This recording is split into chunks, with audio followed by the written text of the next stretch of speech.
जय जिनेन्द्र सर, प्रणाम। नमस्ते सर। सर। नमस्ते सर। नमस्ते सर। जिनेन्द्र नमस्ते सर। सर। नमस्ते सर। जय जिनेन्द्र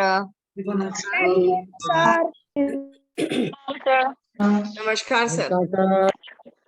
जय जिनेन्द्र। गेले का कहीं नहीं जो हम उठलते हुए।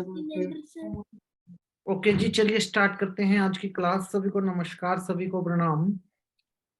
तो the ultimate truth about death हम आज डे 3 कर रहे हैं और बड़ा फियर वाला टॉपिक है। डेथ के नाम से सबको डर लगता है, ठीक है। बट जैसे क्या बोलते हैं, अगर आपने अपने जीवन में कभी अंधेरे को देखा ही नहीं तो आप रोशनी की रिस्पेक्ट नहीं कर सकते, और अगर आपने डेथ को अनुभव किया ही नहीं तो हम जीवन की रिस्पेक्ट भी नहीं कर सकते। इसलिए हमें इस अल्टीमेट ट्रुथ को जानना बहुत जरूरी है अपने जीवन के अंदर कि डेथ है क्या, ठीक है जी, मृत्यु क्या है, इसको जानना हमारे लिए इतना जरूरी है। बहुत सारे लोगों के फोन आ रहे हैं और बोल रहे हैं सर आधा घंटा फोन पे सेशन दे दो, 15 मिनट दे दो, बस समझा दो। इतना आसान होता तो हम 3-3 घंटे 4-4 घंटे क्यों यहाँ क्लास करते। इतना आसान होता, जीवन का सारा सार ही इस बात में छिपा हुआ है कि इस बात को आइडेंटिफाई कर लेना कि मैं जिंदा हूँ या मैं मरा हुआ हूँ, मैं जीवित अवस्था में सपने में हूँ या मैं हकीकत में हूँ। जीवन का सारा सार ही इसके अंदर छुपा हुआ है। तो सभी आदरणीय सदस्यों से विनती करूंगा कि शॉर्ट में इस टॉपिक को ले जाने के लिए मेरे को ना बोलें। हम इस टॉपिक को बिल्कुल तसल्ली से डिस्कस करेंगे सभी व्यक्ति, ठीक है जी। कुछ लोगों ने आज फोटो पे माला चढ़ाई है और मेरे को फोटो भेजी है, और आप हैरान होंगे बात सुन के। इतने खुश, इतने खुश, इतने खुश वो अपनी फोटो पे माला चढ़ा के कि वो हंसे ही जा रहे हैं, फोन पे हंसे ही जा रहे हैं, हंसे ही जा रहे हैं। और सवाल सिर्फ इतना सा है, एक ही सवाल पूछा मैंने, कितने टाइम बाद इतने हंसे हो? तो सामने वाले का जवाब था 4 साल बाद। शायद अंदर से इतनी खुशी आ रही थी 4 साल बाद। सम्मान, अपने आप को जैसे गोल्ड मेडल दे दिया हो ना, वो वाला सम्मान महसूस हो रहा था। और परसों सब डर गए थे यहाँ पे कि भैया ऐसा हो जाएगा, वैसे हो जाएगा, ये होगा वो होगा। कल जब कुछ लोगों ने फोटो चढ़ाई, आज सुबह मैंने सिर्फ उनसे एक ही चीज पूछा मैसेज पे रिप्लाई पे फोटो देख के कि कैसा अनुभव रहा। तो अनुभव इतना जबरदस्त। कोई कह रहा है कि मैंने गोल्ड मेडल जीतने का सपना अपने जीवन में लिया था, उसके बाद मेरा जीवन खत्म हो गया क्योंकि मैं गोल्ड मेडल नहीं जीत पाया। लेकिन जैसे ही मैंने ये माला चढ़ाई अपनी फोटो पे, मुझे तो ऐसा लगा कि मैं गोल्ड मेडल जीत गया। और मैं इतना खुश, इतना खुश। मैंने नहीं कहा कि माला मरे हुओं पे चढ़ती है, मैंने कहा माला सम्मान का प्रतीक है, ठीक है। मरा हुआ तो आपने माना हुआ था अपने आप को, जो अपने आप को सम्मान देने की हिम्मत नहीं है। अगर आपने एक बार माला चढ़ाई तो आपने क्या किया? स्वयं का सम्मान किया, किसी दूसरे का थोड़ी। ये तो कुछ गलत शिक्षाएं मेरे साथ जुड़ी हैं जो मुझे कहती हैं कि फोटो पे माला उसके चढ़ती है जो मरा हुआ होता है। जबकि ट्रुथ क्या है? द अल्टीमेट ट्रुथ इज कि अगर आप मेरे पास स्टेज पे आके खड़े होते हो और मैं आपको माला पहनाता हूँ तो आप अपनी फोटो डीपी में लगाते हैं। क्यों?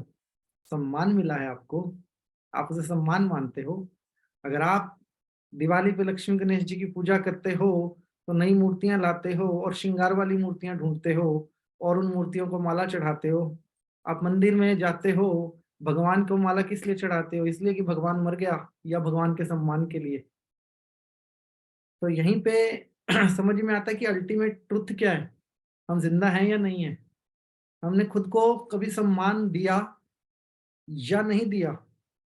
और मैंने एक नारा तो लगाया देशभक्ति में, अखंड भारत, और उधर से उसने लगा दिया नारा रशिया के राष्ट्रपति पुतिन ने, अखंड रशिया। बट अखंड हो सकता है क्या? दोनों ही प्लेनेट के बीच में है, खंड ही नहीं हुए कभी तो अखंड कैसे होंगे? ऐसे ही हमारी आत्मा कहाँ है? हमारे शरीर के भीतर। और शरीर कहाँ है? आत्मा के भीतर। कभी खंड तो हुआ ही नहीं ना। हमने हमेशा कहा अलग है। इन दोनों के बीच में अलग क्या है? इन दोनों के बीच में जो अलग है ना, वही जीवन है। मैं इस बात की गारंटी करता हूँ, जितने भी लोगों से मेरी बात हुई है मैंने उनको एक ही बात कही है कि मैं अपने जीवन में किसी का सम्मान करूं ना करूं, किसी भगवान के सामने सर झुकाऊं ना झुकाऊं, पर आपके सामने आपका सम्मान मेरी नजरों में हमेशा रहेगा कि आपने इतनी हिम्मत दिखा दी कि अपनी फोटो पे माला चढ़ा दी, और वो सम्मान उनसे कोई छीन ही नहीं सकता, वो शक्ति उनसे कोई छीन ही नहीं सकता। अब कौन सा भय बचा है? जब चढ़ाई दी माला, अब कौन सा डर बचा है? अब खोने के लिए आपके पास क्या बचा है?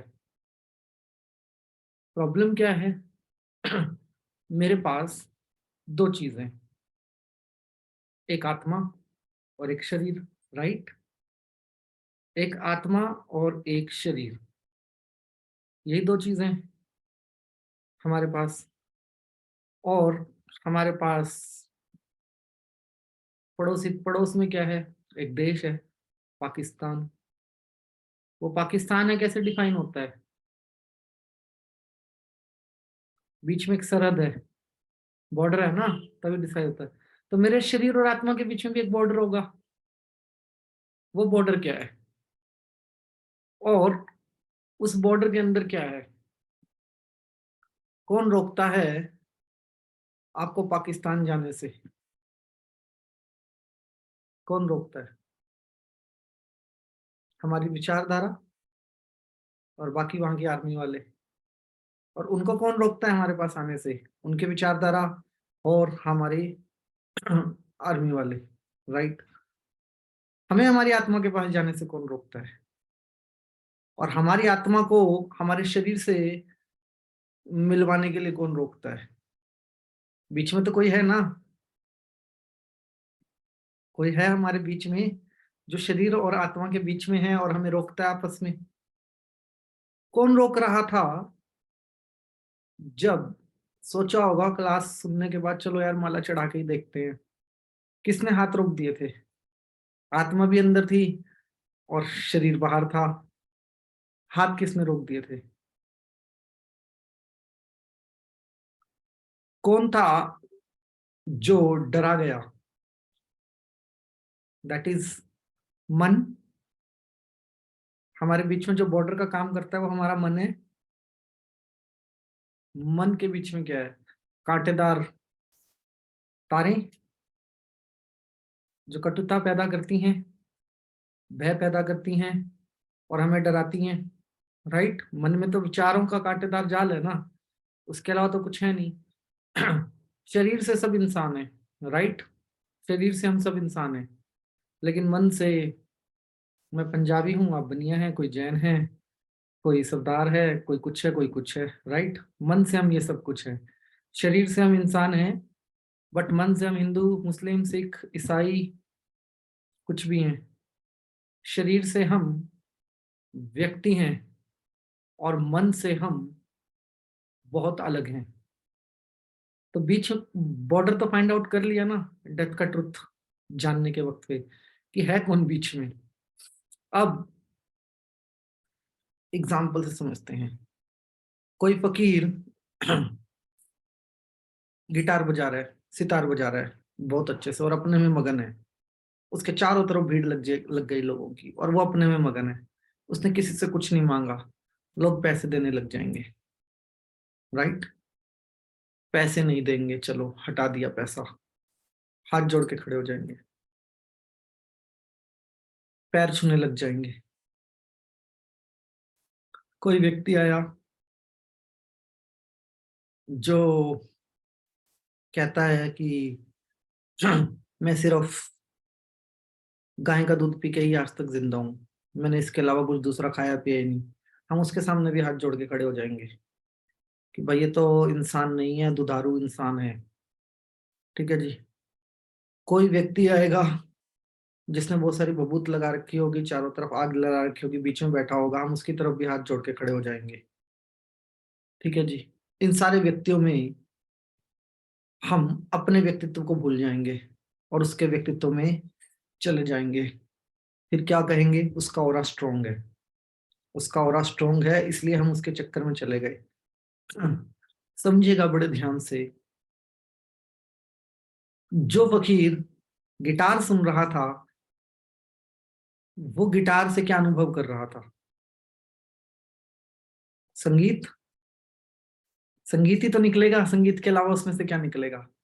और संगीत वो किस चीज से अनुभव कर रहा था? कान से। अपने कान से ही तो सुनेगा संगीत। और संगीत में वो किस चीज को अनुभव कर रहा था? कि वो मस्त था, प्रभु को अनुभव कर रहा था, जिसके प्रति भी उनकी श्रद्धा होगी। और एक व्यक्ति जो कह रहा था मैं दुधारू हूं, सिर्फ दूध ही पीता हूं, उसके सामने भी मैं हाथ जोड़ के खड़ा हूं, वो क्या अनुभव कर रहा था? वो व्यक्ति क्या अनुभव कर रहा था? सिर्फ गाय का ही दूध पीता हूँ और कुछ नहीं किया मैंने अपने जीवन के अंदर। आप उसके सामने भी हाथ जोड़ के खड़े हैं। मैं नहीं खड़ा हूंगा। क्यों? क्योंकि भाई साहब आपके पास 1600 प्रकार की वनस्पतियों वाले देश में आप खड़े होके सिर्फ गाय का ही दूध पी रहे हो, तो मतलब आप जबरदस्ती का कष्ट ले रहे हो अपने आप को, राइट? तीसरा व्यक्ति जो आग में अपने आप को तपा रहा है, भैया कभी ना मिलेगा परमात्मा आग में अपने आप को तपाने से, कभी भी नहीं मिलेगा। एक सिंपल सी साइंस समझ के आप बताइएगा। बच्चे को बोलो कि चंदा चंदा दिखा के 2 साल के, बेटे वो क्या है? वो देखेगा, आपसे पूछेगा जी ये क्या है, तो बोलना ये डबल रोटी है, कल सुबह चाय के साथ मिलेगी। वो सुबह शायद भूल जाएगा, लेकिन 2 दिन में एक बार आपसे पूछ जरूर लेगा वो डबल रोटी आपने नहीं खिलाई जो आसमान में लटक रही थी। आज तक ही मामा ही मानते हैं ना हम चंद्रमा को, चंदा हमारा मामा है, क्योंकि वो किसी संगीत में लोरी में हमें सुना दिया गया तो हमने कहा चंदा हमारा मामा है क्या मामा? कभी आया फ्रूट लेके हमारे घर पे? नहीं आया, राइट? तो बच्चे को बोलो ये डबल रोटी है, तो बच्चा कहेगा हाँ जी ये डबल रोटी है। बोलो कल मिलेगी चाय के साथ, वो मांगेगा जरूर 2 दिन के बाद। ठीक है जी। वो बच्चा जानता नहीं अभी, इसलिए जो कहा उसको वो उसने मान लिया। और हमारी प्रॉब्लम क्या है? हम जानते सब कुछ हैं बट मानते कुछ नहीं है। जब हमने कभी जीवन में रात देखी ही ना हो तो दिन का अनुभव कर सकते हो क्या? कभी भी। और दिन देखा ना हो तो रात का अनुभव कर सकते हो कभी भी? नहीं।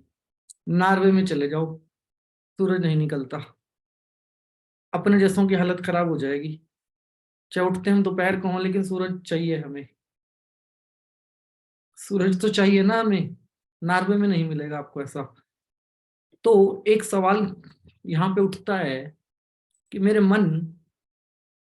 जो मन है वो मुझे जोड़ता है या तोड़ता है? मेरा जो मन है मेरे को मेरी आत्मा से जोड़ता है या तोड़ता है? मेरे शरीर मुझे मेरे जीवन के साथ जोड़ता है या तोड़ता है? अब सीधी सीधी बात पता है क्या है? ये कांटेदार झाड़ियां और ये कांटेदार तारें कभी किसी ने लगाई ही नहीं थी। भारत और पाकिस्तान कब बना? आपकी आंखों के सामने बना। बहुत सारी कंट्रियों के बंटवारे आपकी आंखों के सामने हुए होंगे, राइट? तो झाड़ियां और तारे बाद में लगाई गई सभी जगह पे, पहले तो नहीं था ऐसा कुछ भी। तो हमारे जीवन में परमात्मा को पाने के अलग अलग रास्ते, मोक्ष, जीवन मरण से छुटकारा और शरीर को त्याग देने का विचार भी तो डाला गया। और किसके द्वारा डाला गया? आप धनुर्वेद के धनुर्विद्या के नाम से एक किताब है, ठीक है? ये एक कंसंट्रेशन के ऊपर एक किताब है, ठीक है? इस किताब में एक प्रार्थना लिखी है जो सारे वेदों का सार है। उस किताब में ये बताया गया है कि पुराने जमाने में जितने भी ऋषियों ने वेद लिखे, किताबें लिखी, किसी ने कहा ही नहीं शरीर त्याग दो। आज हम उस गुरु के पास जाते हैं जो हमें मोक्ष दिलवाने की बात करता है, और वो गुरु हमें इतनी भी हिम्मत नहीं दे पाया कि जाओ 2 कदम दूर अपनी फोटो पे माला डाल दो, मोक्ष को इमेजिन करो। इतनी हिम्मत भी नहीं दिखा पाया वो गुरु, हमें सिखा पाया। और वो कह भी दे तो शायद हम गुरु के पास जाएंगे ही नहीं दोबारा। जाएंगे? हम जाएंगे अगर गुरु की समाधि पे माला चढ़ानी होगी तो, खुद की फोटो पे माला चढ़ाने नहीं जाएंगे। वो गुरु हमें इतनी हिम्मत देता ही नहीं कभी भी।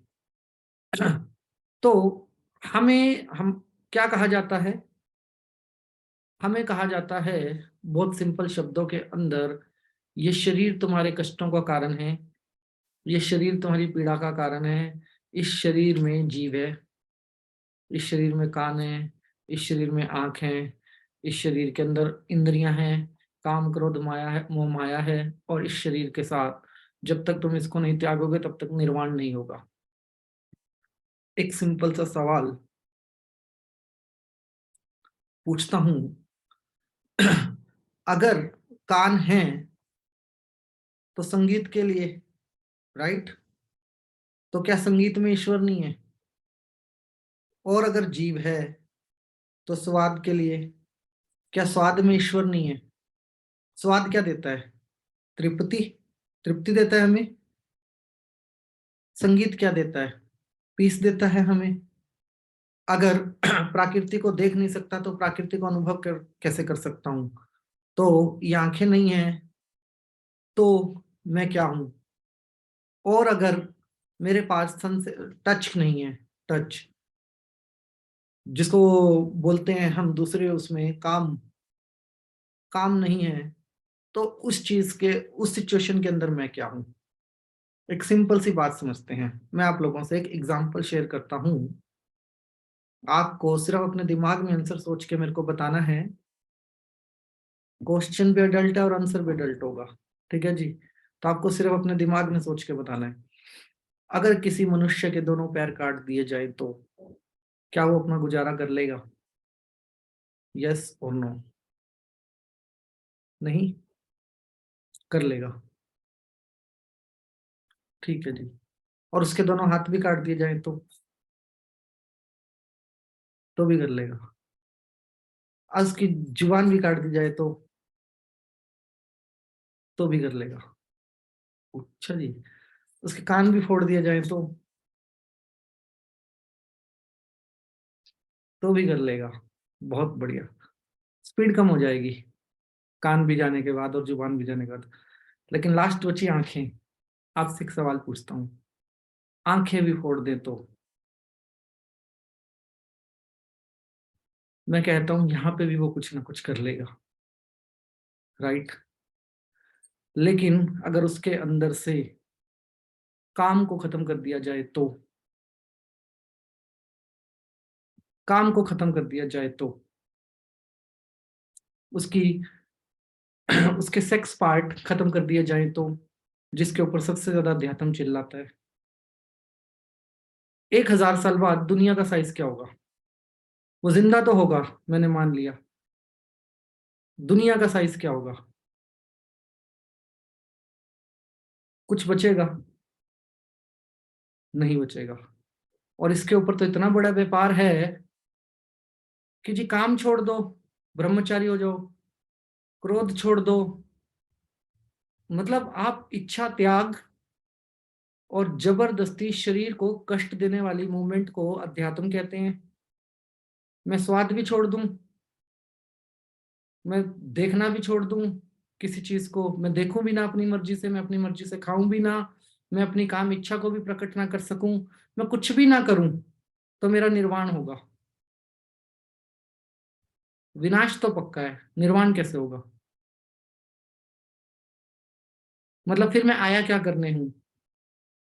क्या वो अपमान नहीं है ईश्वर का कि ईश्वर ने मुझे देह दी और मैंने देह के साथ दुर्व्यवहार किया और मैंने समझा ही नहीं कि भाई मैं हूं क्यों यहाँ पे? लग्जरी, भौतिक वर्ल्ड और दूसरी चीजें तो बाद की बात है। आप जो 5 चीजें मुझे छोड़ने के लिए बोल रहे हो, उन 5 चीजों के बिना मैं क्या हूं? मेरे पास क्रोध किस रूप में है? मैंने माना कि गलत चीजों पे क्रोध करना नहीं चाहिए इंसान को, लेकिन क्रोध तो मेरा डिफेंस सिस्टम है।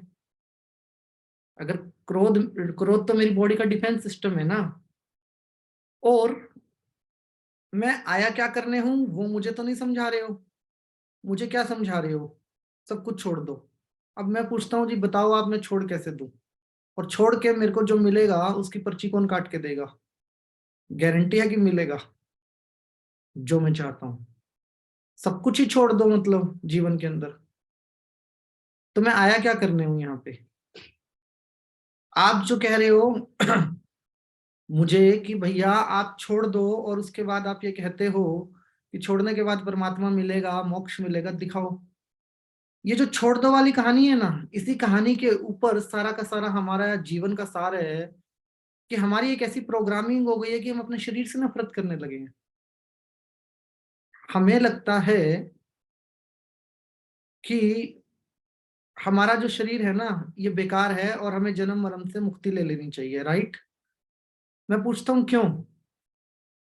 35 साल का व्यक्ति मोक्ष नहीं मांगता, 50 साल का व्यक्ति मोक्ष क्यों मांगता है? जब आप एक पहाड़ पे चढ़ रहे हो जो कि 35 किलोमीटर का है, जब आप 35 किलोमीटर चढ़ रहे हो तब तो सब कुछ अच्छा, लेकिन जब ढलान आएगी तब खराब है सब कुछ, तब जीवन व्यर्थ है। मतलब जब हम जवान होते जा रहे हैं, जवान होते जा रहे हैं, जवान होते जा रहे हैं, तब सब कुछ अच्छा है, और जब हमारी स्पीड, हम ढलान की तरफ आ रहे हैं तब सब कुछ खराब है। और अगर मैंने अपने जीवन के अंदर जो कुछ मेरे पास है उसको भोगा ही नहीं, तो मैं त्याग की इच्छा अपने अंदर पैदा कैसे करूंगा? क्या वो प्रबल इच्छा होगी, या फिर वो सामाजिक थोपी हुई इच्छा हो सकती है मेरे ऊपर उस मोमेंट के ऊपर? वो प्रबल इच्छा तो नहीं हो सकती उस मोमेंट के ऊपर त्याग की मेरी। त्याग की प्रबल इच्छा तो तब होगी जब मैं उस चीज को भोग चुका हूंगा, जब मैंने आपके सामने आपको बहुत सारा कुछ खिला दिया पिला दिया, उसके बाद फिर मैं आपके सामने कुछ लेके आऊं जो आपका सबसे ज्यादा फेवरेट है कि ये खा लो जी। जैसे करते हैं स्कूल के बच्चे, लड़की कहती है पिज्जा खिला दो जी, तो लड़के के पास पैसे नहीं होते, लड़का कहता अच्छा पिज्जा पिज्जा तो भी खिलाऊंगा, थोड़ी देर रुक जा जरा, पहले चलते हैं समोसे खाते हैं, कि 10 रुपए का समोसा खिलाता है। फिर कहता है कि चल मोमोज भी खिला देता हूँ, 20 रुपए के मोमोज खिला देता है। फिर उसके बाद कहता है कोल्ड ड्रिंक भी पी ले, कोल्ड ड्रिंक पी ली, 10 रुपए की कोल्ड ड्रिंक भी पिला देगा, 15 रुपए की, अब हो गया उसके 40 रुपए। उसके बाद कहता है पिज्जा खाना है, वो कहती है नहीं मेरे को नहीं खाना, नहीं खा लो पिज्जा खा लो, नहीं मुझे नहीं खाना, क्यों नहीं खाना? पेट में जगह ही नहीं रही, अब पिज्जा कहाँ से खाएगी? 150 का काम 40 में हो गया, राइट? कहाँ 150 रुपए का पिज्जा आता और पिज्जा के साथ कोल्ड ड्रिंक भी आती और पेट नहीं भरता, कहाँ उसने 40 रुपए में सारा मामला निपटा दिया। तो जब पेट भरा होगा तभी तो त्याग कर पाओगे इच्छा का, नहीं तो आप त्याग तो कर ही नहीं सकते। और जब पेट ही नहीं भरा तो इच्छा का त्याग करने के सवाल ही कैसे पैदा होता है? और अगर पेट मेरा भरा नहीं, भोग मैंने अपने जीवन के अंदर कभी किया नहीं, और उसके अलावा मैं ये कहता हूं कि जीवन बेकार है, तो मैं स्वप्न में हूं या जीवन में ही हूं? मतलब मैं जी रहा हूं या मैं मर ही रहा हूं? मैं मरा ही हुआ हूं एक तरीके से उस केस के अंदर। और जब तक उस स्वप्न को तोड़ना होगा, अगर किसी स्वप्न को आपके जीवन में, तो क्या करना पड़ेगा? सपना देख रहे हो आप, क्या करूं? फिल्मों में दिखाते हैं ना, फिल्मों में क्या दिखाया जाता है? मम्मी पानी की बाल्टी डाल देती है बच्चे के ऊपर, अरे मम्मी इतना अच्छा सपना देख रहा था। सपना तोड़ने के लिए झंझोड़ना पड़ता है, सपना तोड़ने के लिए झंझोड़ना पड़ता है ना। और झंझोड़ ह्यूमन किसी भी किस्म में से नहीं सकता अपने आप। हम अपने आप को कभी नहीं झंझोड़ सकते। जिस दिन इंसान ने खुद को झंझोड़ना सीख लिया ना, उस दिन वही भगवान है। जिसने झंझोड़ लिया उस दिन वही भगवान है। और झंझोड़ने के लिए सिर्फ एक ही चीज चाहिए, सवाल। अपने अंदर से सवाल आना चाहिए, जो कुछ है क्या वो सही है, और जो कुछ है क्या वो गलत है। अब आप समझिए कि एक दीवार सी हमने अपने भीतर खड़ी करी हुई है, डर की, भय की, जीवन के प्रति नेगेटिविटी की। उस दीवार को खत्म कैसे किया जाए? अपने आप से ही सवाल कर लिया जाए, मैं कितना सही हूं, मैं कितना गलत हूं। और वो सवाल पूछने की हिम्मत जुटा नहीं सकते। मैं अपने जीवन में जब सत्संग में गया था ना, मुझे यही बात सबसे खतरनाक लगी थी कि भैया ये काम करो तो मोह माया छोड़ तो दे, लेकिन क्यों, कैसे छोड़ दे? आप भैया करोड़ों रुपए का साम्राज्य लेके बैठे हो गद्दी के ऊपर और कह रहे हो जी छोड़ दो। पहले आप छोड़ दो जी, पहले आप आ जाओ नीचे गद्दी से, तब मान लेंगे हम भी छोड़ेंगे आपके साथ साथ। वो नहीं हो पाएगा, वो नहीं कर पाएंगे। अरबों खरबों की लैंड के मालिक हैं, मर्सिडीज कार में चलते हैं, बड़े बड़े गुरु हैं, कहते हैं कि छोड़ दो। ठीक है, छोड़ दूंगा, या तो आप मुझे समझा दो या फिर आप भी मेरे साथ चलो, आप भी छोड़ दो। वो हिम्मत नहीं है, ना वो छोड़ पाएंगे। हमारे वेदों में, अगर वेद आप लोगों ने पढ़े हैं, तो वेदों के प्रति जब आपकी विचारधारा ये है कि हर आदमी आपको वेद का हवाला देके कहेगा मोक्ष, किताब का हवाला देके कहेगा मोक्ष, यही होता है ना, और लोगों के हवाले देके कहेंगे मोक्ष। अब मैं आपसे एक सवाल पूछता हूँ, ऋषि मुनियों की आयु निकालो वेद में, वेदों के अकॉर्डिंग। मेरे को तो, मैं तो मिला नहीं, मेरे को पता नहीं। वेदों के अकॉर्डिंग कोई ऋषि 900 साल तो तपस्या ही कर रहा है, कोई 1000 साल का ऋषि मुनि है। मतलब छोटी आयु का तो एक भी नहीं है ऋषि मुनि। और वो कहते हैं सब जवान थे, बूढ़े भी नहीं होते थे, खान पान बहुत अच्छा था, सब जवान थे, बूढ़े भी नहीं होते थे। एंड वो वेद के अंदर एक बात नेगेटिव आप निकाल के दिखा दो शरीर के प्रति, एक सिंगल शब्द जहां उन्होंने शरीर के बारे में गलत लिखा हो, एक सिंगल शब्द आप निकाल के दिखा दो वेद के अंदर ऐसा लिखा हो कि आपका शरीर जो है वो बेकार है, आपका जीवन बेकार है।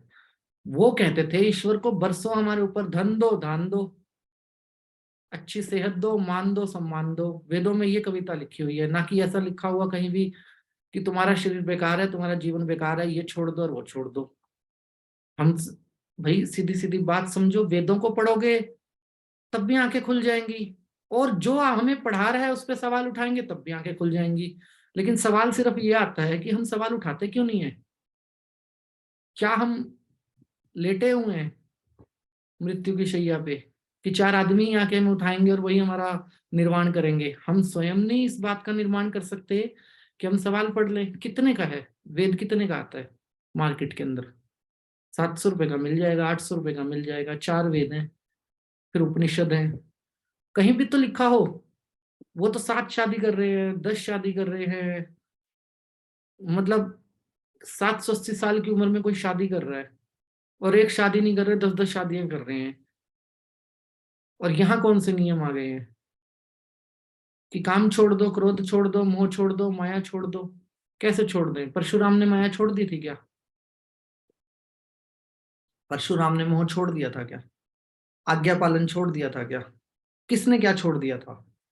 अगर वेद को पढ़ते हैं तो समझ में आता है जी, यहाँ तो एक भी नेगेटिव बात नहीं लिखी हुई हमारे बारे में। ये तो लिखा ही नहीं हुआ कि शरीर तुम्हारा खराब है, शरीर के बारे में कोई शब्द लिखा ही नहीं हुआ। धन्यवाद की बातें लिखी हुई हैं, वनस्पति को धन्यवाद, इंद्र देवता को धन्यवाद, इनको धन्यवाद, उनको धन्यवाद, इनके बारे में बातें हैं, स्तुति है वेद के अंदर। ये कहाँ लिखा कि तुम्हारा जीवन बेकार है या तुम्हारा शरीर बेकार है? कहीं भी नहीं लिखा। और जितने मोक्ष के प्यासे लोग होते हैं ना, इनमें एक खास चीज होती है, क्या? इनके शरीर में कोई ना कोई दिक्कत होती है। शरीर सही और आप मोक्ष मांग लो, ये तो हो ही नहीं सकता। और क्यों चाहिए? मेरा सवाल ये है, पहले इसको भोग तो लो, जो है उसको भोग तो लो, फिर उसके बाद मोक्ष की बात करते हैं। अब जो बीच में एक दीवार है ना, हमारे मन की दीवार, उस जितने भी आप धर्म चलाते हैं वो सारे के सारे धर्म मन में है। कोई हिंदू शरीर से है क्या? कोई मुसलमान शरीर से है, कोई सिख शरीर से है, कोई ईसाई शरीर से है? सब आत्मा से हो क्या आप लोग? सब कुछ तो मन से ही है ना हम, मन के बाहर से क्या है? और शशि थरूर की एक डॉक्यूमेंट्री आती है बहुत अच्छी, कांग्रेस के नेता हैं शशि थरूर, इनकी एक डॉक्यूमेंट्री आती है नेशनल जियोग्राफी, बड़ी अच्छी, पार्टीशन के ऊपर, भारत पाकिस्तान की। अगर आप डॉक्यूमेंट्री को पढ़ते हो ना, समझ में आते हैं कितने हिंदू मुसलमान बन गए और कितने मुसलमान हिंदू बन गए जब दंगे हुए थे। और सिंपल जब सिख दंगे हुए थे तब भी तो कितने सरदार मौना हुए थे। सिख दंगे हुए थे दिल्ली के अंदर, कितने सरदार मौना हो गए थे। अब मैं सिर्फ एक ही सवाल पूछता हूँ, चलो सर्कमस्टेंसेस, हालात, लड़ाइयाँ झगड़े ये अलग चीज हैं, मैं एक सिंपल सी स्टेटमेंट आपसे पूछता हूँ, जब सर पे पड़ती है तो सब कुछ साइड में, सारा धर्म साइड में, सारी बातें साइड में, सारी विचारधारा साइड में, तब सब कुछ। और जब तक नहीं पड़ी तो हमने जबरदस्ती खुद को बांध के रखा हुआ है।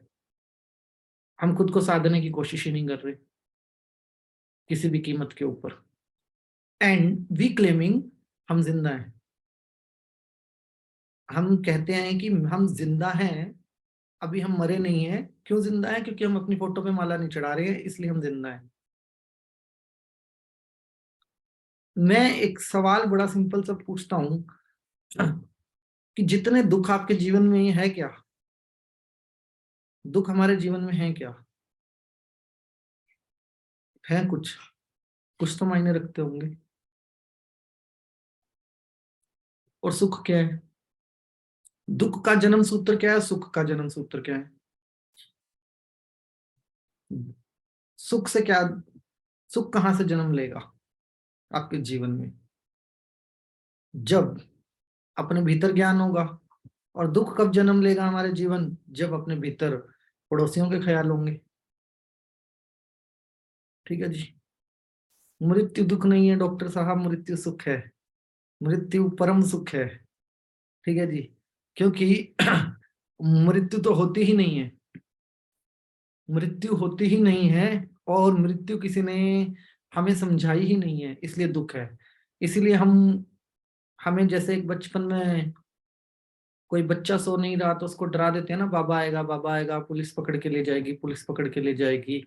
वो बच्चा फटाफट आंखें बंद करके सो जाएगा। या फिर शोले मूवी का गब्बर सिंह आ जाएगा, ऐसा उसको बता के सुला दिया जाता है बच्चे को।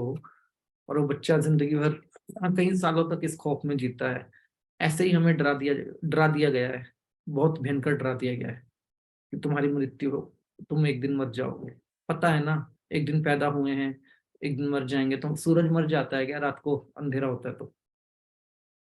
फिर रोशनी हो जाती है सुबह कुछ टाइम के बाद। हम एनर्जी हैं, हम ऊर्जा हैं। हम किसी चीज के साथ खड़े हैं, धारण करके आए हैं। आत्मा मेरा इनर है, बॉडी मेरा आउटर है।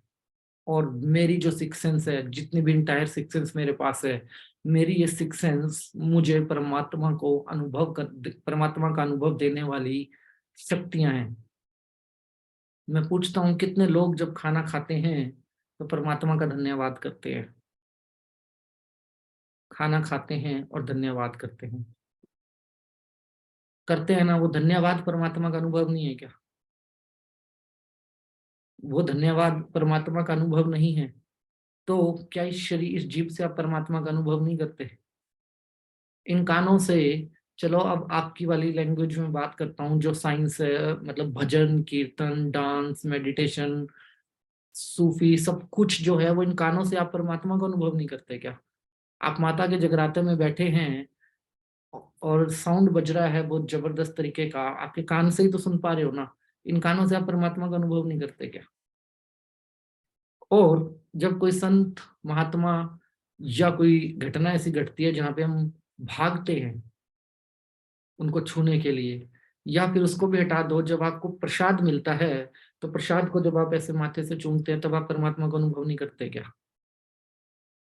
तो हम अपनी शरीर से परमात्मा का अनुभव नहीं करते क्या?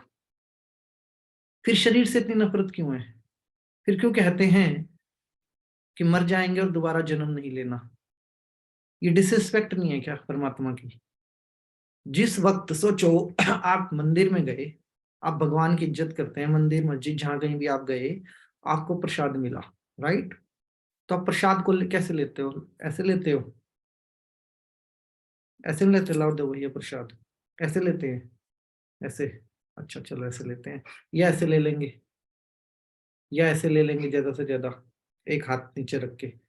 मतलब प्रसाद को हम एक ही भाव से लेते हैं, that is called respect, right? जब खड़े होंगे कभी कतार में और शरीर या जन्म की बात होगी और ईश्वर ने कहा होगा कि सोल को यह शरीर मिलता है, तब क्या भाव होगा? नहीं, गंदा है? तब प्रसाद की तरह नहीं लिया होगा कि आपके आत्मा ने इस शरीर को? तब प्रसाद की तरह धारण नहीं किया होगा कि आपके शरीर ने इस आत्मा को? क्या तब रिस्पेक्ट थी और आज डिसरिस्पेक्ट हो गई? तब हमारी माँ के गर्भ में जब एनर्जी आती है, सोल आती है, तब क्या हमारे शरीर ने उसको धारण प्रसाद की तरह नहीं किया होगा, हाथ नहीं जोड़े होंगे या ऐसे नहीं किया होगा, उसको चूमा नहीं होगा? तो फिर ऐसा क्या कि अब हम उससे इतनी डिसरिस्पेक्ट करते हैं, उसको गंदा बोलते हैं, उसको खराब बोलते हैं, कुछ भी बोलते हैं, कुछ भी मतलब अपने शरीर के बारे में बोलते हैं और मोक्ष की बात करते हैं। मैं नहीं कह रहा कि मोक्ष के मैं खिलाफ हूँ, मैं सिर्फ इस बात के खिलाफ हूं कि जहां हो उस चीज, किसी चीज की डिमांड करना गलत नहीं है, बट उस डिमांड के साथ किसी चीज की डिसरिस्पेक्ट करना बहुत गलत है। आप एक बड़ा घर बनाएंगे, इस बात का सपना देखना कोई बुराई नहीं है, लेकिन जिस छोटे घर में रह रहे हैं उसकी बुराई करना, जो जो छत आज आपके ऊपर है उसकी बुराई करना तो पाप है। जिस शरीर में आज रह रहे हैं उसको कोसना, उसके बारे में बुरी बुरी बातें करना, और हे भगवान उठा ले, हे भगवान इस शरीर से छुटकारा दिलवा दे, ये तो पाप है। और ये मेरे हिसाब से यूनिवर्सल क्राइम भी होगा कहीं ना कहीं, कि हम इसकी डिसरिस्पेक्ट कैसे कर सकते हैं इस चीज की। और अगर इतना ही डिसरिस्पेक्ट का भाव है तो जरा उस पल पे भी जाके देखो। पास्ट लाइफ में जाने का सबको बहुत शौक है, पिछले जन्म की यात्रा का हम सबको शौक है, तो पिछले जन्म में क्या, एनएलपी में ही मिल जाएगा जवाब। इसी जन्म में माँ के गर्भ तक जाके देखो। मैं उस मोमेंट को टच करना चाहता हूँ जिस वक्त मैंने कॉन्शियसनेस को धारण किया था, तो उस वक्त मेरा भाव क्या था। मेडिटेशन करते ही तो आप इतने इमोशनल हो जाते हो कि जब एनएलपी का मेडिटेशन कर रहे हो तो आंखों में आंसू हैं कि हमने अपने माँ के गर्भ के अंदर अपने आप को महसूस किया, और उस पल को लेके हम इतने इमोशनल हो जाते हैं। क्यों हो जाते हैं इमोशनल? जब डिसरिस्पेक्ट ही करनी है तो अपनी बॉडी की, अगर हमें अपने शरीर की डिसरिस्पेक्ट ही करनी है और इससे छुटकारा ही चाहिए है, तो उस पल हम इतने इमोशनल क्यों हो जाते हैं?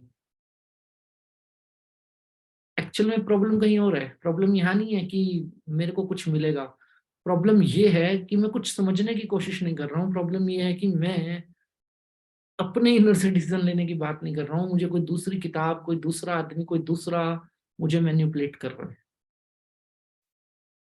और मैं अपने जीवन को जीने की जो कला है, मेरे जीवन को जीने का जो नजरिया है, और मेरे जीवन के प्रति जो मेरी विचारधारा है, उसमें मैं कहीं भी नहीं हूं। मैं गायब हूं पूरे तरीके से, मैं हूं ही नहीं। एंड आई एम क्लेमिंग कि मैं जिंदा हूं। मैं ये भी कह रहा हूं कि मैं जिंदा हूं, और मैं पूछता हूं कैसे हो जिंदा? आप जिंदा कैसे हो सकते हैं क्या जिंदा? अपने शरीर को कष्ट देकर जिंदा हो सकते हैं आप? अपने कॉन्शियसनेस के बारे में विचार नहीं करना और मैं जिंदा हूं, ये क्लेम कर सकते हैं क्या? एक चीज फिक्स है, सबकी मृत्यु आनी है, ठीक है जी। और मृत्यु का मतलब पुनर्जन्म है, ना कि मृत्यु का मतलब सब खत्म है। समझिए एक बात को ध्यान से, एक चींटी की जिंदगी कितने दिन की होती है? 14 दिन मैक्सिमम, सॉरी, मच्छर 14 दिन, चींटी 4-5 दिन की जिंदगी होती है। लेकिन उसमें वो पता नहीं कितनी बार प्रेग्नेंट होती है और कितनी बार बच्चे देती है, कितने अंडे दे के चली जाती है। ऐसा ही हिसाब किताब मच्छर का है, ठीक है। हमारे हिसाब से 14 दिन, ठीक है जी। उनके हिसाब से तो पूरी लाइफ हो गई ना, इंटायर लाइफ हो गई उनकी तो। अब मैं आपसे एक सवाल पूछता हूँ, हम भी एक टाइम एंड स्पेस के अंदर रह रहे हैं। आज हम विज्ञान के साथ हैं, हम एक टाइम एंड स्पेस के अंदर आ रहे हैं। यहाँ से चंद्रमा पे ही टाइम एंड स्पेस चेंज हो जाएगा। चंद्रमा छोड़ो, आधे रास्ते पे ही चेंज हो जाएगा। 1.5 लाख किलोमीटर दूर निकलोगे अपने प्लेनेट के बाहर, तो वहां पे टाइम एंड डायमेंशन चेंज हो जाएगा। और टाइम एंड डायमेंशन तो आपके प्लेनेट पे भी बहुत सारे टाइम जोन चल रहे हैं। अभी यहाँ दिन है तो कहीं रात भी है।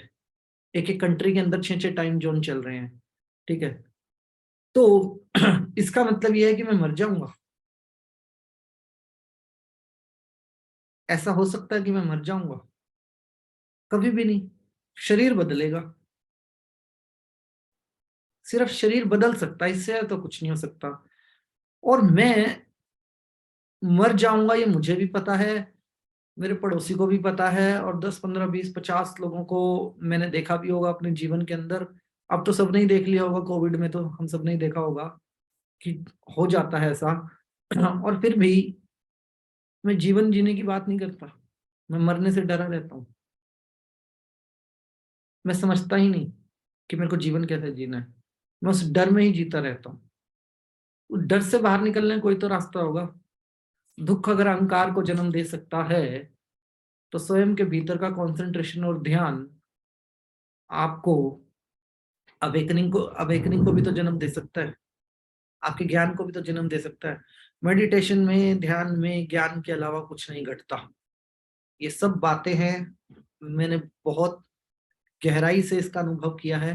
सबके अनुभव अलग होते हैं। ध्यान में सिर्फ आपको ज्ञान मिल सकता है और कुछ नहीं मिल सकता ज्ञान के अलावा। और जो आप कितनी ही बात कर लो, बुद्ध ने कोई प्रसाद नहीं बांटा, ना ही ओशो ने कोई प्रसाद बांटा कि ये लो जी, ये रोल्स रॉयल आपकी, ये रोल्स रॉयल आपकी। और बुद्ध ने नहीं कहा ये मेरा सिंहासन, ये उसका सिंहासन। इन्होंने ज्ञान ही बांटा है, राइट? ज्ञान के अलावा तो कुछ नहीं बांटा। और इनके ज्ञान के बांटने के तरीके से हमने अनुभव किया कि इनका निर्वाण हुआ, इनका मोक्ष हुआ। और दोनों ने नहीं कहा कि हमारा मोक्ष हुआ, ना बुद्ध ने कहा ना ओशो ने कहा। ओशो ने कहा ये यात्रा है, आगे बढ़ती रहेगी, और उसकी समाधि पे भी लिखा हुआ है Osho never die never born. ठीक है जी, यही लिखा है, Osho never die never born. और बुद्ध ने तो क्लियर ही कहा था, बोला आज तुम मेरे आगे हाथ जोड़ के बैठे हो, मेरी पूजा करते हो, 1000 साल बाद मेरी राख जो है ना दुनिया के सारे कोनों में डाल देना। और तुम नहीं भी डालोगे तो 1000 साल बाद मैं तुम्हारे पैरों के नीचे ही होऊंगा, ऊपर नहीं हो सकता मैं तुम्हारे पैरों के। और वही हुआ। हमारे मरने के बाद हम पैरों के नीचे ही है ना। चाहे किसी की भी बात कर लो, जिसको जला दिया वो पैरों के नीचे ही तो आएगा, ऊपर थोड़ी आएगा। आज नहीं आएगा तो 1000 साल, 2000 साल, 3000 साल, 5000 साल के बाद नीचे ही तो आएगा पैरों के।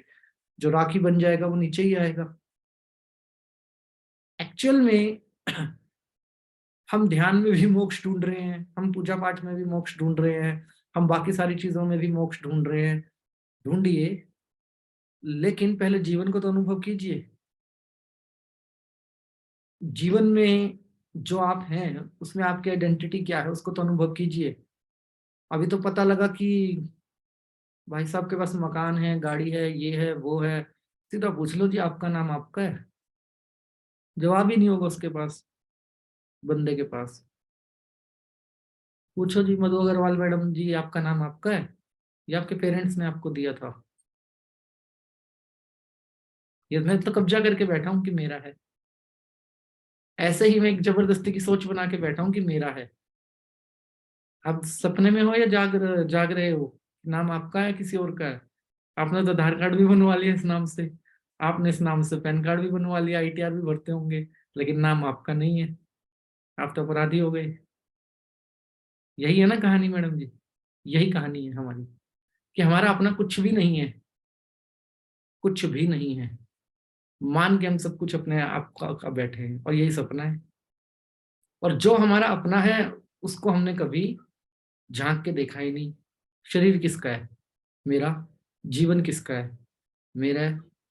ठीक है जी, एक बच्चा पैदा करते हैं, उसके बाद कहते हैं जी हम तो इनके लिए जी रहे हैं। अपने लिए तो जी लो पहले। वो आपके लिए नहीं जिएंगे, इस बात की गारंटी है, वो अपने लिए जिएंगे। आप आपके लिए जियो। वो हिम्मत तो है ही नहीं। वो आदमी ही कमजोर है जो सवाल नहीं उठा सकता अपने अंदर। वो अध्यात्म की शुरुआत ही सवाल से है, और जीवन की शुरुआत भी सवाल से है। पूछ लेते हैं ना बच्चे, जी आपकी शादी के एल्बम में मैं कहाँ था, तब मैं क्या कर रहा था? शादी के एल्बम जब बच्चों को दिखाते तो पूछते हैं ना जी तब मैं क्या कर रहा था, बताओ। सवाल ही तो है उनके पास, और क्या है सवाल के अलावा? जिनके घर पे भी 2 साल से लेके 5-6 साल तक के बच्चे हैं, मैं पूछ लेता हूँ उन सबसे, जवाब दे दीजिए। उनके पास क्या है? बच्चों के पास सवाल। सवाल के अलावा उनके पास कुछ है? और सवाल ही कारण है उनके आगे बढ़ने का। लेकिन हमारी आध्यात्मिक लाइफ में कुछ नहीं है, सिर्फ एक चीज है, एक सत्य, परम सत्य है कि मैं जिंदा हूं। सोचिए कि जीवन के अंतिम पल में आपको जीवन की मूवी दिखाई जाए पूरे, कि यहाँ जन्म हुआ, ऐसा हुआ, ऐसा हुआ, वैसा हुआ। चलो जीवन का अंतिम पल छोड़ो, अभी से पीछे की लाइफ को अगर आप याद रखें तो क्या है आप? जिंदा? आप जिंदा हैं या जिंदा थे? इस सवाल के ऊपर गौर कीजिए। आप जिंदा हैं अभी या जिंदा थे?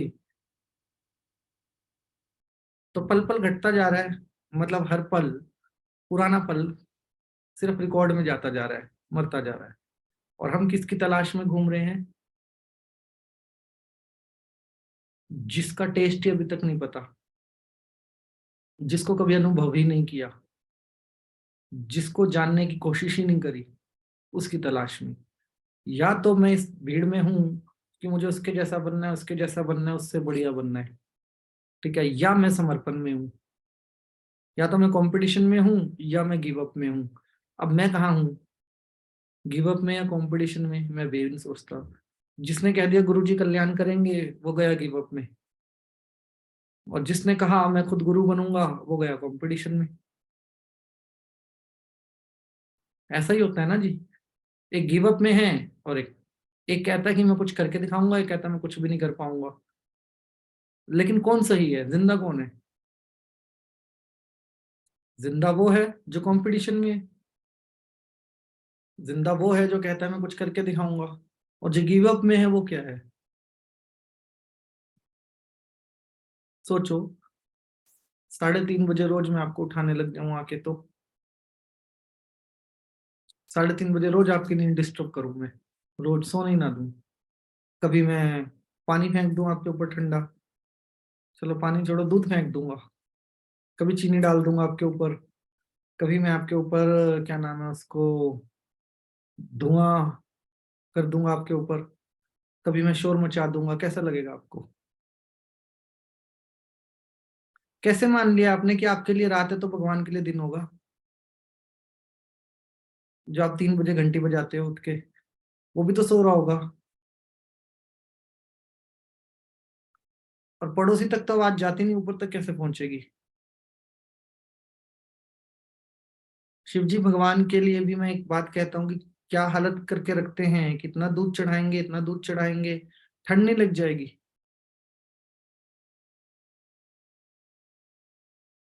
हमारे अंदर व्याख्या क्या है, और ये व्याख्या हमारी है? बस इतना सवाल पूछ लेना, ये व्याख्या हमारी है, ये किसी और की है? किसी और ने हमें ये व्याख्या दी है सारी की सारी। मैं जो बोल रहा हूं मेरा है, आप जो बोलोगे आपका है, राइट? लेकिन वो व्याख्या हमारी है जो हमें समझाई सिखाई जाती है? नहीं। तो फिर ये बात सोचना वो है। एक सीधी सी मेरे को आपके सवाल पूछता हूं मैं, तो क्या जिंदा है, ये रोबोट है? और रोबोट ही बना रहे हैं आगे हम लोग। अगर मेरा एक रोबोट वही करेगा जो आप उसको बोलोगे, राइट? तो हम क्या कर रहे हैं? जो हमें बोला जाता है। हमारी स्वयं की इच्छाएं, स्वयं की मर्जी, स्वयं की कॉन्शियसनेस, स्वयं के डिसीजन है कहाँ? कहीं है? हर बार कुछ नया, हर बार कुछ नया।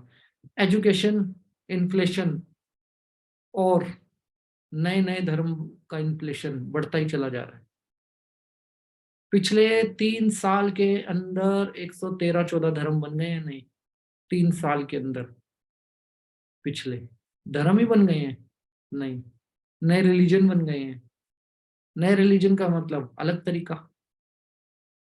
बस इंसान वही रहोगे, जीने के तौर तरीके तुम्हारे अब अलग हो जाएंगे, और उस अलग में तुम्हें ये प्राप्त होगा। एक, शिव जी पे दूध क्यों चढ़ाया जाता है मुझे स्टोरी पता है, लेकिन दूध को चढ़ाने के कारण, दूध को चढ़ाने की विधि क्या है, ये लोगों को नहीं पता। ओके, मैं आपसे पूछता हूं इस सवाल का जवाब। जिस प्रकार हम रोबोट हैं, ऐसा लगता है कि हम जिंदा हैं? क्या हम रोबोटिक नहीं लगता? हमें सब कुछ रोबोटिक नहीं लग रहा अपने जीवन के अंदर? उतना ही इमोशनल इंटेलिजेंस है जितना दुनिया ने दिया, उतना ही हमारे पास क्या है, क्रिएटिविटी है जितनी तो हमें दी गई। हमारे हमारे हम हर चीज में लिमिटेड क्यों है? और हमारे साथ जिंदा क्या है, रहेगा क्या हमारे बाद में? हमारा, आपकी कॉन्शियसनेस और यादों के अलावा रहेगा क्या इस दुनिया के अंदर? सिंपल सा सवाल है। आप अपने पेरेंट्स जो हमारे मान लो इस दुनिया में ना हो, उनके बारे में याद करो तो आपके पास उनका क्या है?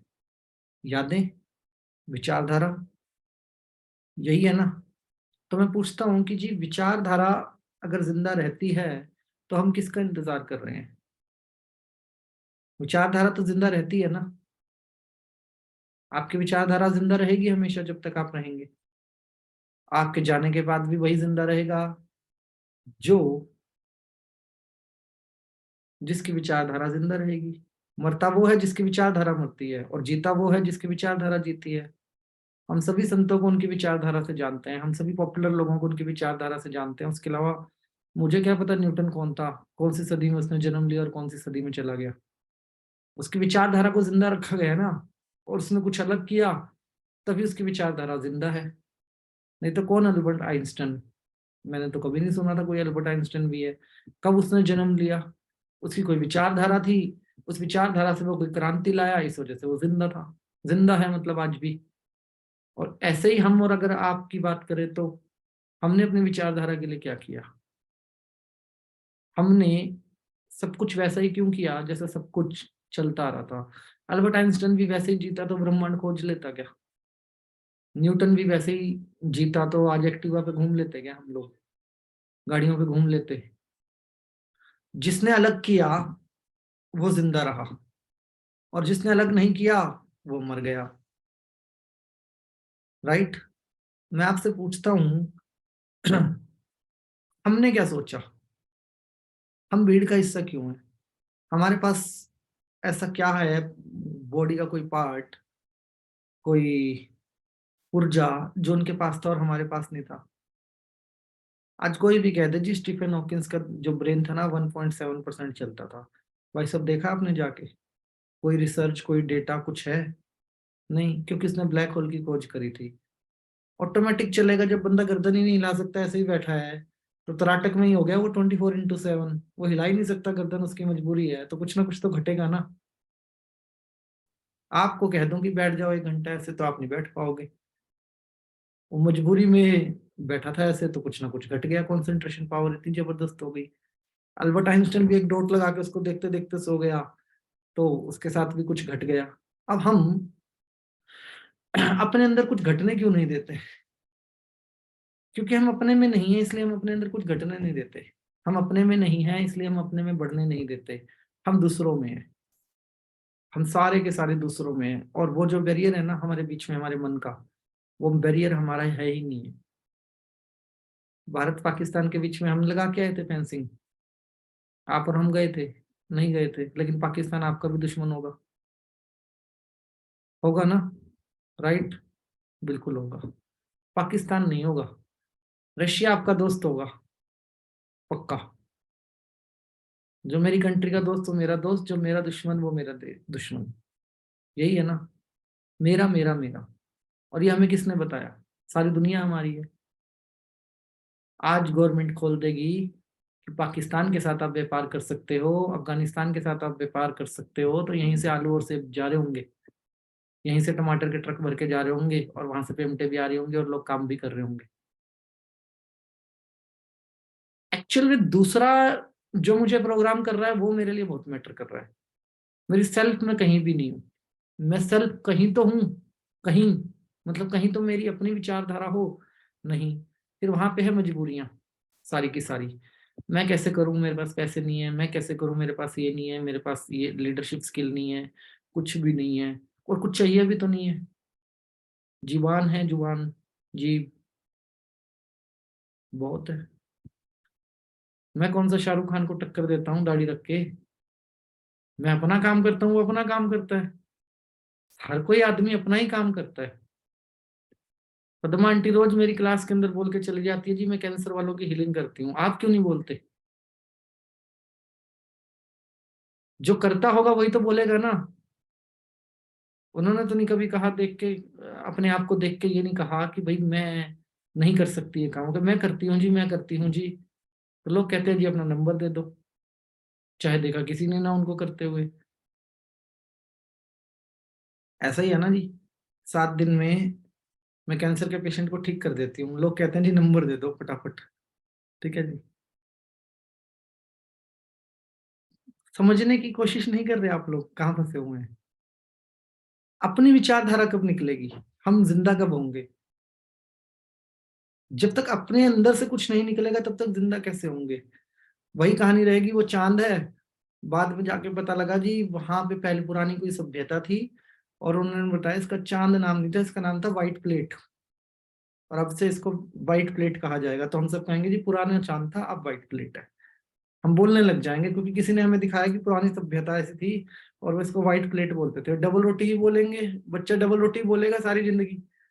जैसे हम मामा बोलते आ रहे हैं, वो डबल रोटी बोलता रहेगा सारी जिंदगी, ये डबल रोटी है, चाय के साथ मिलेगी। और ये कोई बहुत मुश्किल काम नहीं है, भारत में कुछ भी मुश्किल नहीं है। हनुमान जी पृथ्वी से 1300 गुना बड़ा सूरज खा गए थे मुंह में। भारत में कुछ भी नामुमकिन नहीं है, कुछ भी नामुमकिन। ठीक है जी, जैसा बता दोगे वैसा हो जाएगा। अगर हनुमान जी सूर्य को खा सकते हैं तो आप चांद को क्यों नहीं खा सकते? आपके अंदर हनुमान जी नहीं है क्या? हनुमान जी के पास क्या था? वही शरीर, वही दिमाग। अब आपने कहा वो भगवान थे, आप नहीं हो क्या? आप अपने भीतर परमात्मा को अनुभव नहीं कर सकते क्या? आपके अंदर ईश्वर नहीं है क्या? और आप इस बात को डिनाई कर सकते हो क्या आपके अंदर ईश्वर नहीं है? देखो पद्मा आंटी भी आ गई है। आपके अंदर शक्ति नहीं कि आप अपने अंदर से निकाल सकें कि भाई मैं भी ईश्वर हूं, मेरे अंदर भी कुछ चीजें हैं, मैं भी कुछ अलग कर सकता हूँ। मैं किस चीज की तलाश हूँ? मुझे माइक चाहिए बोलने के लिए, राइट? मुझे बोलने के लिए माइक चाहिए और मुझे सुनने के लिए लोग भी चाहिए, नहीं तो मैं तो हीरो बन ही नहीं पाऊंगा कभी स्टेज का। ना माइक चाहिए ना लोग चाहिए, बोलने की हिम्मत चाहिए। कंपटीशन कर दूंगा कहीं भी खड़ा होके, ऐसा जी मेरे से तेज जो भी चिल्लाएगा उसको 2000 रुपये का इनाम, आ जाओ सब खड़े हो जाओ। सबको कहूंगा चिल्लाओ मेरे साथ। मैं चिल्लाऊंगा, जितनों ने शर्त सुनी होगी उतने तो मेरे साथ कंपटीशन करेंगे, लेकिन बाकी जो भीड़ लगेगी वो किसने कमाई? वो तो मैंने कमाई ना, सारी की सारी भीड़। और उस भीड़ ना माइक था ना कोई क्या नाम है स्टेज थी, कहीं भी खड़ा होके काम कर दूंगा। और उस केस में क्या हो, कहेंगे जी मैं चिल्लाए 2000 का इनाम दो। हाँ मैंने कहा था मैं इनाम दूंगा, जब मेरे पास होंगे मैं दे दूंगा। अभी तो पहले भीड़ को समझा लूं मैं किस लिए इकट्ठा किया मैंने इन सबको।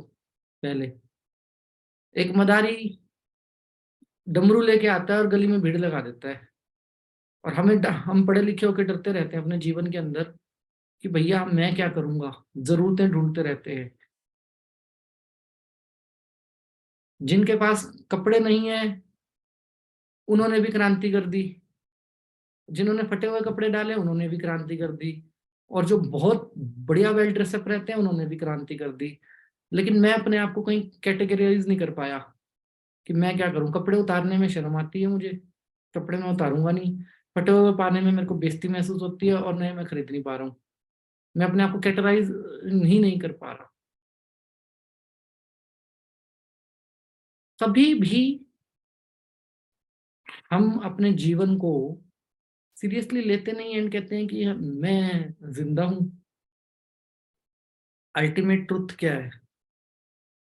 कि मैं हूं ही नहीं। अल्टीमेट ट्रुथ है कि मैं एक स्वप्न के अंदर हूं और स्वप्न मुझे चला रहा है। मैं एक रोबोट हूं, स्वप्न के अंदर हूं और मैं उसको चला रहा हूं। That's it. आज मरने के लिए तैयार हो जाओ अगर कोई कोई आपको ये बात कह के कन्विंस कर ले। याद है ना आपको इल्यूमिनेटी और कौन से एक थे जो ओशो से पहले एक बहुत बड़े फिलोसफर हुए थे गुरु, 110 लोगों को उन्होंने कन्विंस किया था सीधा, जिसकी गाज ओशो के ऊपर भी गिरी थी कि चलो एक साथ मरते हैं क्योंकि नया जीवन हमारा इंतजार कर रहा है। और वो रहा नया जीवन, और उन्होंने नया जीवन बहुत अच्छा बताया था। नए जीवन में ऐसा होगा, नए जीवन में वैसा होगा, और 110 लोग एक साथ मर गए थे। 110 लोग एक साथ मर गए थे। और ऐसा ही इल्यूमिनेटी ने किया था, ऐसा ही सारी सीक्रेट सोसाइटी करते हैं। आज ऑप्शन दे तो दें किससे बेहतर जीवन मिलेगा, कर लो। कोई आदमी के गर्दन से नीचे का शरीर काम ही नहीं करता, काम ही नहीं करता। उसको सिर्फ एक ही बात कह दे जी आपकी ब्रेन की एक सर्जरी होगी, उसमें आपका ब्रेन ना किसी दूसरे आदमी में डाल दिया जाएगा और आपकी ऐसी बॉडी होगी, ऐसा शरीर होगा, ऐसा सब कुछ होगा। और वो कहेगा जी ऐसा तो हो नहीं सकता जी, अभी दिखाते हैं आपको। 20 इंटरव्यू दिखा देगा वो बिठा के, 20 इंटरव्यू दिखा देगा बिठा के कि ये देखो जी, इनका भी ब्रेन बदला है, इनका भी ब्रेन बदला है, इनका भी बिफोर और आफ्टर, जैसे वो दांत वाला डॉक्टर दिखाता है बिफोर और आफ्टर। बस उसके बाद वो आदमी कहेगा निकाल दो दिमाग मेरा। कब निकालोगे? जल्दी निकाल दो। वो मरने के लिए तैयार हो जाएगा। लेकिन ये कन्विंस ना कोई दूसरा करता है हमें। वो झूठ दिखा रहा है, सच दिखा रहा है, वो बोल क्या रहा है पता नहीं। हम अपने इनर से ये परिवर्तन नहीं करते अपने अंदर, एंड वी क्लेम हम जिंदा हैं। जिंदा तब तक नहीं हो सकते जब तक आप के अंदर मैं नहीं है। कौन सा मैं? कि मैं हूं। जब तक वो मैं नहीं है तब तक मैं जिंदा नहीं हो सकता। और मेरे जिंदा होने में अगर कोई मेरे सब साथ खड़ा है, तो मेरा जो ज्ञान है वो मेरी आत्मा है, और उस ज्ञान को अनुभव करने का जो तरीका है वो मेरा शरीर है। बीच का कोई बैरियर नहीं है। बीच का बैरियर सामाजिक है, उसको मैं सामाजिक तरीके से जीऊंगा। उसको भी जीने के तरीके बहुत सिखाए हैं, अध्यात्म में ही सिखाए हैं। मैं नहीं कह रहा अध्यात्म गलत है, मैं कह रहा हूँ अध्यात्म को समझने का हमारा तरीका गलत है। अध्यात्म में ही समझाया है सुनो सबकी करो मन की, नहीं समझाया। हम क्या करते हैं? सुनो सबकी और ना करें वैसा तो पाप लग जाएगा। वही करते हैं ना हम। एंड हम सेल्फिश होते जा रहे हैं दिन ब दिन। हम रिस्पेक्ट के नाम पे डिसरिस्पेक्ट क्रिएट करते जा रहे हैं। We are selfish. मतलब प्रॉपर तरीके से ईश्वर के साथ जो हमारा बिहेवियर है वो एक नंबर का सेल्फिश बिहेवियर है। ये वाला बिहेवियर है बस।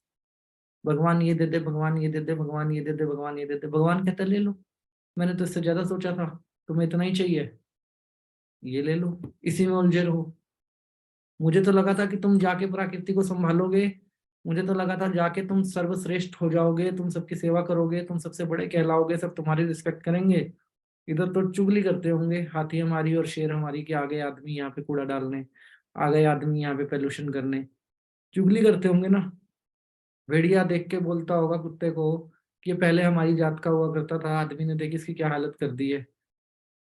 इधर तो हमने कर्म ही ऐसे कर दिए कि हम रिस्पेक्ट नीचे वालों से भी नहीं ले पा रहे हैं, और ऊपर वाले के लिए सामने भी नजर मिलाने का कोई ऐसा काम नहीं कर पा रहे हैं। रोए जा रहे हैं बस कि ये भगवान ये शरीर बहुत कष्टदायी है, इससे मुक्ति दे दे, जन्म मरण से मुक्ति दे दे। अगर आपको जन्म मरण से मुक्ति चाहिए तो बच्चे क्यों पैदा किए थे? उनको क्यों जन्म में ले आए आप? बूढ़े होके आप कह रहे हो कि जन्म मरण से मुक्ति दे दो, या शरीर में कष्ट आ गया तो जन्म मरण से मुक्ति दे दो। तो बच्चे क्यों पैदा कर दिए थे जवानी में?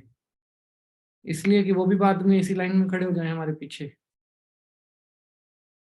काम कोई ऐसा करना नहीं जीवन के अंदर कि मैं हो जाऊं, जहां पे मैं हो जाऊं।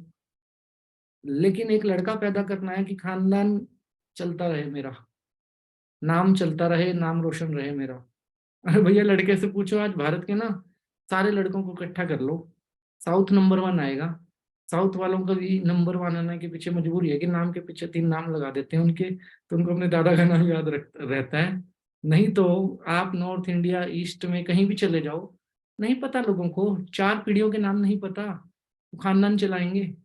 और आज की जनरेशन और एडवांस हो गई है, उसको तो 2 के ही नाम नहीं पता, और खानदान चलाएंगे हमारा। मैं कैसे जिंदा रह सकता हूँ? मैं जिंदा रह सकता हूँ 2 कंडीशन में। पहला कि मेरा एटीट्यूड ऐसा हो कि मैं हूं, और दूसरा मैं उस ईश्वर से नजर मिला सकूं, ना कि भागूं जिम्मेदारी से। मैं तो भाग रहा हूँ, मुझे शरीर मिला तो मैं तो शरीर छोड़ दूं जी, शरीर छोड़ दूं जी, मतलब मैं काम ही नहीं करना चाहता। मुझे तो छुटकारा चाहिए जन्म मरण से। मुझे तो मोक्ष दे दो, जन्म मरण से छुटकारा दे दो। मोक्ष के बाद भी तो कुछ होगा, या ऐसे ही मिल जाता होगा? उसके बाद भी कोई जर्नी तो होगी। अब पता नहीं, मेरा किसी सामना हुआ नहीं ऐसे व्यक्ति से जिनका मोक्ष हुआ। वो बताएंगे तो हमें समझ में आएगा कि भैया होता क्या है, व्हाट एग्जैक्टली घटता क्या है उस मोमेंट के ऊपर हमारे साथ। बहुत कॉम्प्लिकेटेड बनाया हुआ है हमने सब कुछ, और सब कुछ बहुत आसान है। आसान इतना है कि अगर आप ऐसे कर दो हाथ तो सब कुछ बदल जाएगा, और ऐसे किया हुआ है हाथ तो सब कुछ बिगड़ा हुआ है। अब आपका हाथ लटका हुआ भगवान ने बनाया ही है, ऐसे ही लटका रहता है नीचे की तरफ।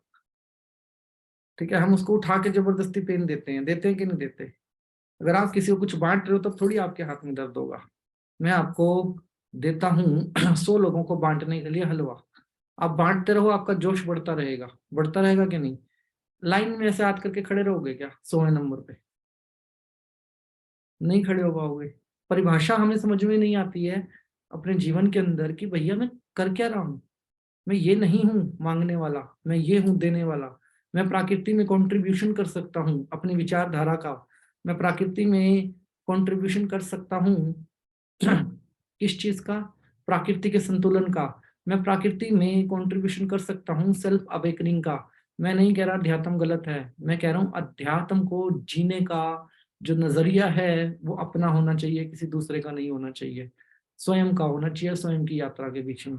और मैं प्रलोभन में अध्यात्म करता हूँ कि मुझे मोक्ष मिलेगा, या भगवान मेरी ये इच्छा पूरी करेगा, या फिर सबसे मेजर मैं व्रत भी रखूंगा तो कि शादी हो जाए जी, मेरा ये काम बन जाए जी, मेरा वो काम बन जाए। लोग व्रत भी इसलिए रखते हैं जबकि सबसे पहला बेनिफिट आपकी बॉडी को हो रहा है फास्ट रखने का। प्रलोभन में अध्यात्म करता हूँ, फलानी जगह जाऊंगा क्योंकि वहां पे जो भी जाता है उसकी मनोकामना पूरी हो जाती है, इसीलिए वहां जाऊंगा क्योंकि मेरी मनोकामना वहां पे पूरी हो जाएगी। श्रद्धा थोड़ी है, लालच है। मैं पेन तभी ले रहा हूँ जब मेरे को कुछ दिखाई दे रहा है, श्रद्धा तो यहाँ पे है ही नहीं। और भाव क्या है? भाव होगा तो भैया राम को वनवास में मुलाकात करनी थी बेर खाने के लिए, वो भाव था कि मैं यहीं बैठी हूँ, राम खुद आ जाएगा। वहां भक्ति थी ना कि मैं तो यहीं बैठी हूँ और राम खुद आ जाएगा मेरे पास, तो राम को खुद आना पड़ा वहां पे। वो भाव है, वो शक्ति है। जब तक जीवन ऐसे है तब तक यहाँ उथल पुथल है, और जैसे ही जीवन ऐसे हुआ यहाँ पे उथल पुथल खत्म हो जाएगी। हैप्पीनेस है, पीस है, सब कुछ है। वीरवार को पीले चावल बांटना, शनिवार को ये बांट काले छोले बांटना, बाकी दिन भूखा रखोगे? रोज ही बांटो, रोज ही बांटो ना फिर। बाकी दिन क्यों भूखा रख रहे हैं सबको हम? डेली बांटो। मेरी मनोकामना थी, मैंने ऐसा किया था इस वजह से। बोलते हैं लोग, मतलब मैंने तो खुद अपनी आंखों से सुना है जी, आपने कोई भगवान से वादा किया होगा जो पूरा नहीं किया होगा, इस वजह से आपके जीवन में ऐसा हो रहा है। अरे मरवा दिया उसको उसी की कमिटमेंट में, क्योंकि पता ही है कि इसने कुछ ना कुछ तो बोला ही होगा जीवन में कभी ना कभी, हे भगवान ये दे दे मैं ये करूंगा, और करता कोई नहीं है। पता होगा उसको, मरवा दिया। अब वो डर गया कि भैया अब तो कुछ करना ही पड़ेगा। फिर वो याद करते हैं लोग, नहीं जी मैंने तो 2 जगह का बोल रखा था जाऊंगा, 2 जगह का बोल रखा था भंडारा करूंगा, अब हुआ तो नहीं। अच्छा उसकी वजह से हो रहा है क्या ये सब कुछ? वो तुम्हें कष्ट देगा क्या? जिसने अपनी पूरी की पूरी लैंड दे दी, आपको किराया नहीं ले रहा, समंदर दे दिए यूज करने के लिए, जिसने सारे पेड़ पौधे दे दिए यूज करने के लिए, सब कुछ तो दे दिया, खनिज पदार्थ ये वो। अब आप कैसे ही बनाते रहो, सोना निकालो, हीरे निकालो खानों में से, वो आपको कष्ट देगा क्या? हमें अपने आप को जागृत करने की जरूरत है, एंड समझने की जरूरत है कि ट्रुथ है क्या मेरे जीवन के अंदर, सच है क्या? सच यही है क्या जो चलता आ रहा है, या सच कुछ और है? या सच कुछ और है? और एक बात सबसे खास, जिन मूर्तियों की आप पूजा करते हो, जिन भी मूर्तियों की आप पूजा करते हो, वो मूर्तियां कैसे बनती हैं पता है आपको? छोटी से छोटी और बड़ी से बड़ी मूर्ति कोई इंसान बनाता है, कारीगर बनाता है, और जब उस मूर्ति को बनाता है ना तो मेहनत करता है। उसकी नाक बनाएगा, उसकी आंख बनाएगा, उसके कान बनाएगा, उसकी गर्दन बनाएगा, उसका मेकअप करेगा, राइट? अगर वो ये सब ना करे तो आप उसकी पूजा नहीं करते। मूर्ति की कोई पत्थर आपको दे देगा ना ऐसे ही, कह देगा ये चूना ले जा भाई, इसमें भगवान है पूजा कर लो, आप नहीं करोगे। उसी चूने से जब वो मूर्ति बना के देगा ना तो आप उस मूर्ति की पूजा करोगे, राइट? क्यों करते हो पूजा? वो क्यों नहीं मान लेते कि उस कण में भी भगवान, कण कण में भगवान है? प्रॉब्लम है किसी ने ना तराश दिया, किसी कलाकार ने उस मूर्ति को तराश दिया, और उसको तराशने में उसने अपना समय दिया, अपना जागरण दिया। नींद में बैठ के मूर्ति नहीं बनाई, खुली आंखों से ध्यान रखते हुए उसकी आंखें बनाई, ध्यान रखते हुए कान बनाए, ध्यान रखते हुए उस मूर्ति को उसने शेप दी, अपना सब कुछ दिया, तो मूर्ति पूजने लायक हो गई, राइट? और वो चूना कहाँ से निकाल के लाया उसका अस्तित्व आपको नहीं पता, वो मूर्ति पूजने लायक हो गई। ऐसे ही अगर आप अपने जीवन को चूने की तरह ही बिखरा रहने दोगे ना तो कोई नहीं पूछेगा, वी आर डेड। और अगर आप कलाकार बनोगे अपने जीवन के, आप कलाकार बनोगे कि मुझे अपने जीवन को शेप देनी है, मुझे अपने जीवन को तराशना है, मुझे अपनी विचारधारा को ऊपर लेके जाना है, मुझे अध्यात्म को जीना है, तब उस मूर्ति की तरह आप भी पूजने लायक हो जाओगे। और जो आपके भीतर का ज्ञान है, जो आपके भीतर जो आप हो, उसको तराशने के लिए, आंख कान नाक सब कुछ बनाने के लिए आपको स्वयं को समझना पड़ेगा। जब तक आप स्वयं को नहीं समझोगे एंड स्वयं को नहीं झंझोड़ोगे, तब तक इसी सत्य को मानिए कि फोटो पे माला सही है, बाकी सब गलत है। और फोटो पे माला हमेशा ही होनी चाहिए। मतलब मैं कभी नहीं मना करूंगा किसी भी व्यक्ति को जीवन में कि आप अपनी फोटो पे माला मत रखो, सदा ही होनी चाहिए। आपको इस बात का स्मरण रहे कि भैया ये तो मतलब मेरे बच्चों के लिए मैं मकान बना जाऊं, नहीं तो बेचारे परेशान होंगे। अपनी फोटो पे भी माला चढ़ा जाओ। बच्चा इसलिए पैदा किया ना कि मेरे खानदान का नाम रोशन करेगा सामाजिक रूप से, तो अपने फोटो पे माला भी चढ़ा दो, बेचारा परेशान होगा। उसको नहीं, वो कहेगा जी पता नहीं पापा की चॉइस कैसी थी, मैं तो ये माला ले आया, लेकिन चलो अब यही चढ़ा देता हूँ। उसको पता रहेगा पापा की ये चॉइस है और ये माला चढ़ा के गया, उससे वजन भी नहीं बनेगा। और सोने की चैन चढ़ा दो अपनी फोटो पे, क्या फर्क पड़ता है। हम जब डिसीजन बारीकियों में ले जाएंगे ना अपने, जब हम इस बात को समझ जाएंगे लाइफ के अंदर कि मैं हूं, तब हम जागृत होने लगेंगे। अभी हम, ट्रुथ क्या है, अभी हम शैया पे हैं एंड वी आर वेटिंग, कोई और आएगा और उठाएगा। और यही सच है। चाहे हमें लग रहा है कि हम जाग रहे हैं, बट मुझे तो लगता है कि सपने में है। जो स्वयं पे सवाल नहीं उठा पाता सकता वो सपने में है। जो स्वयं को अपने ऊपर बोझ समझता है वो सपने में है।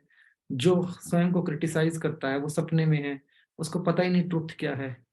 और जब ट्रुथ से बाहर आने की जब खुद को झंझोड़ोगे तो सपना टूटेगा, और जब सपना टूटेगा तब समझ में आएगा। एक राजा था, राजा राजकुमार घूमने जा रहा था, रथ के ऊपर बैठा था। देखा एक दिन उसने रास्ते में एक डेड बॉडी पड़ी है। इससे पहले उसने किसी मृत व्यक्ति को नहीं देखा था। देखा, कह रहा जी ये कौन है।